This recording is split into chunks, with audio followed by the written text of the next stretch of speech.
Hello বন্ধুরা, তোমরা সবাই কেমন আছো? আশা করছি তোমরা সবাই খুব ভালো আছো, আর আমিও খুব ভালো আছি। তো কিছুদিন আগে বানিয়েছিলাম মাছের ঝাল, সেটাই তোমাদের সাথে শেয়ার করব। এটা ছিল রুই মাছ। মাছে প্রথমে নুন আর হলুদ মাখিয়ে 10 থেকে 15 মিনিটের জন্য রেখে দিয়েছিলাম। তাওয়াতে দিয়ে দেবো এবার পরিমাণ মতো সর্ষের তেল। তেলটা খুব ভালোভাবে গরম হয়ে গেছে। এবার এতে একটা একটা করে মাছ দিয়ে দেবো। আমার এই মুড়ো খেতে বেশ ভালো লাগে, মুড়ো আর পেটি। চাকা অতটা বেশি ভালো লাগে না। তোমরা সবাই পুজোতে কেমন আনন্দ করছো বলো, কি কোথায় ঠাকুর দেখলে অবশ্যই কমেন্ট করে জানিও।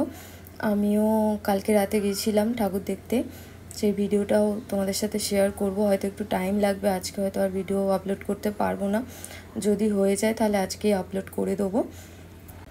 মাছটা ভাজা প্রায় হয়েই এসেছে, এবার ঝালটা বানিয়ে নিলেই হয়ে যাবে।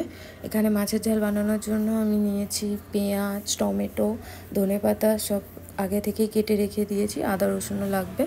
এবার ওই তেলেই দিয়ে দেবো পেঁয়াজটা একটু ভাজা হয়ে গেলে ওতে দিয়ে দেবো আদা রসুনের পেস্ট। তারপর দেবো টমেটো দেওয়ার পর দেবো পরিমাণ মতো নুন। জিঞ্জার গার্লিকের রেডিমেড পেস্ট দিয়ে আজকে এটা বানাতে হয়েছিল, কারণ আদা রসুন ঘরে ছিল না। আর এরপর দিয়ে দেবো গুঁড়ো মশলাগুলো।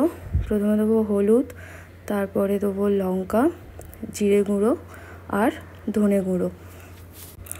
এবার সব কিছু খুব ভালোভাবে মিশিয়ে নেওয়ার পর এতে দিয়ে দেবো পরিমাণ মতো জল।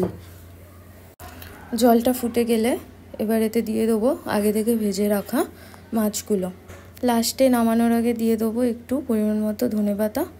ব্যাস, এখানে আমাদের মাছের ঝাল রেডি, দেখতেই পাচ্ছ। ভিডিওটি ভালো লাগলে লাইক, কমেন্ট আর শেয়ার করে দিও।